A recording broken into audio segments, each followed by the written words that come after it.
ಕೂಡ ಕೆಂಪೇಗೌಡ ಜಯಂತಿ ಆಚರಿಸಿದ್ದೀರಿ ಸರ್, ಹೇಗೆ ನಡೆದಿದೆ?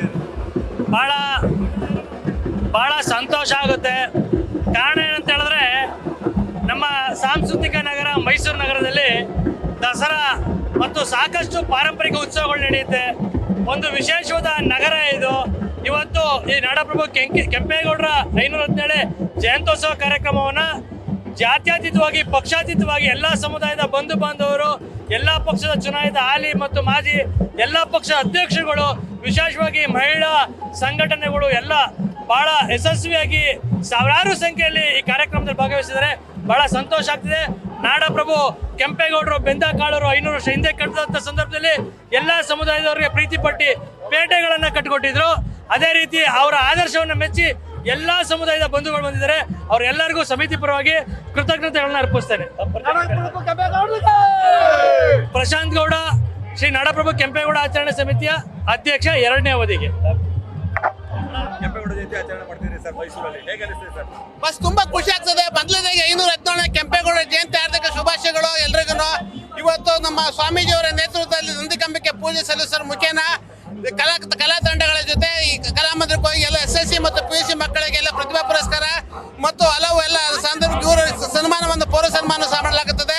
ಎಲ್ಲ ನಮ್ಮ ನಾಡಪ್ರಭು ಕೆಂಪೇಗೌಡ ಅಭಿಮಾನ ಇಷ್ಟೊಂದು ದೊಡ್ಡ ರೀತಿಯಲ್ಲಿ ಬಂದೋದಕ್ಕೆ ಎಲ್ಲರೂ ಹೃತ್ಪೂರ್ವಕ ಕೃತಜ್ಞತೆ ಮೂಲಕ ಸಲ್ಲಿಸ್ತಾ ಇದೀವಿ. ಸರ್, ಬೆಂಗಳೂರು ಸಂಘದಲ್ಲಿ ಏನೋ ಗೊಂದಲ ಆಗ್ತಿದೆಯಲ್ಲ, ಏನ್ ಸರ್ ಪರಿಹಾರ ಏನಾದ್ರು ಆಗುತ್ತಾ? ಏನು ಸರ್, ಅದೆಲ್ಲ ನಮ್ಮ ಒಳಗಡೆ ಪರಿಹಾರ. ಅದು ಊಟದ ವ್ಯವಸ್ಥೆ ಅದು ಗೊತ್ತಿಲ್ಲ ಅವರಿಗೆ. ಉಮಾಪತಿ ಗೌಡರಿಗೆ ಅಷ್ಟೊಂದು ದೊಡ್ಡ ಮಟ್ಟದಲ್ಲಿ ಏನು ಗೊತ್ತಿಲ್ಲ. ಸುಮ್ಮನೆ ಅವರು ಫಿಲಂ ಸ್ಟೈಲಲ್ಲಿ ಹೇಳ್ತಾ ಇದ್ದಾರೆ.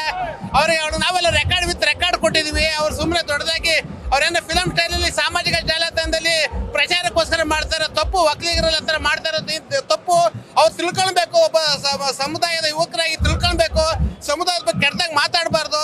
ಮಾತಾಡ್ಬೇಕಾದ್ರೆ ಸ್ವಲ್ಪ ಘನತೆಯಿಂದ ಸ್ವಲ್ಪ ಇದಾಗ ಮಾತಾಡ್ಬೇಕು ಅಂತ ನಮ್ಮ ಮೂಲಕ ಕೇಳ್ಕೊಂತ ಇದೀವಿ. ಸರ್, ಪ್ರತಿ ವರ್ಷದಂತೆ ಈ ವರ್ಷ ಕೂಡ ಮೈಸೂರಲ್ಲಿ ಅದ್ದೂರಿಯಾಗಿ ಕೆಂಪೇಗೌಡ ಜಯಂತಿ ಆಚರಿಸುತ್ತಿದ್ದು, ಈ ಬಾರಿ ವಿಶೇಷವಾಗಿ ಮಂಗಳೂರಿಂದ ಇರ್ಬೋದು, ದಕ್ಷಿಣ ಕನ್ನಡದಿಂದ ಇರ್ಬೋದು, ಕೇರಳದಿಂದ ಇರ್ಬೋದು, ವಿವಿಧ ರೀತಿಯ ವಾದ್ಯಗಳು ಹಾಗೂ ವಿದ್ಯಾರ್ಥಿ ಬ್ಯಾಂಡ್ಗಳು, ಸ್ಟೂಡೆಂಟ್ ಬ್ಯಾಂಡ್ಗಳು, ಇದೇ ರೀತಿ ಜನಮನ ಸೆಳೆಯುವ ಮಿನಿ ದಸರಾ ರೀತಿ ಈ ಬಾರಿ ಕೆಂಪೇಗೌಡ ಜಯಂತಿ ಆಚರಣೆ ಮಾಡ್ತಿದ್ದು, ಈ ಬಾರಿ ಮೆರವಣಿಗೆ ಕಲಾಮಂದಿರ ತಲುಪಿ ಕಲಾಮಂದಿರ ಕಾರ್ಯಕ್ರಮದಲ್ಲಿ 12ವರೆಗೆ ಒಂದು 500 ಜನ ವಿದ್ಯಾರ್ಥಿಗಳಿಗೆ ಪ್ರತಿಭಾ ಪುರಸ್ಕಾರ ಕಾರ್ಯಕ್ರಮ ಆಯೋಜನೆ ಮಾಡಿದ್ವಿ. ಅದರ ಜೊತೆಗೆ ಸಾಧಕರಿಗೆ 34 ಜನ ಸಾಧಕರಿಗೂ ಕೂಡ ವಿವಿಧ ಜನಾಂಗದ ಕೆಂಪೇಗೌಡ ಕೇವಲ ಒಕ್ಕಲಿಗ ಜಾತಿಗೆ ಮಾತ್ರ ಸೀಮಿತ ಆಗಿಲ್ಲ.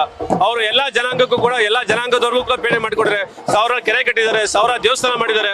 ಅಂತ ಕೆಂಪೇಗೌಡರ ಸ್ಮರಣೆ ಮಾಡಬೇಕಾಗಿರೋದು ಜಾತ್ಯತೀತವಾಗಿ ನಮ್ಮೆಲ್ಲರ ಆದ್ಯ ಕರ್ತವ್ಯ ಆಗಿರೋದ್ರಿಂದ ನಾವು ಈ ಬಾರಿ ಕೆಂಪೇಗೌಡ ಜಯಂತಿಯನ್ನು ಮೈಸೂರು ಹಾಗೂ ಚಾಮರಾಜನಗರ ಜಿಲ್ಲಾ ಒಕ್ಕಲಿಗ ಸಂಘ, ರಾಜ್ಯ ಒಕ್ಕಲಿಗ ಸಂಘ ಹಾಗೂ ಮೈಸೂರಿನ ಎಲ್ಲಾ ಒಕ್ಕಲಿಗ ಸಂಘ ಸಂಸ್ಥೆಗಳು ಸೇರಿ ಇವರಲ್ಲಿ ಅದ್ದೂರಿಯಾಗಿ ಮಾತಾಡ್ತಾ ಇದ್ವಿ. ನೀವೇ ನೋಡ್ತೀರಿ ಜನ ಎಷ್ಟು ತುಂಬಾ ಸಂತೋಷ ಪಡ್ತಾ ಇದ್ದಾರೆ ಅಂತ. ಇದೇ ಕಾರ್ಯಕ್ರಮ ಹೋಗಿ ಕೆಂಪೇಗೌಡ ಆದರ್ಶವನ್ನು ಎಲ್ಲರೂ ಕೂಡ ಅವರು ಅಳವಡಿಸ್ಕೊಳ್ಳಿ ಅಂತ ನಾನು ಈ ಮೂಲಕ ಎಲ್ಲರೂ ಕೇಳ್ಕೊತೇನೆ.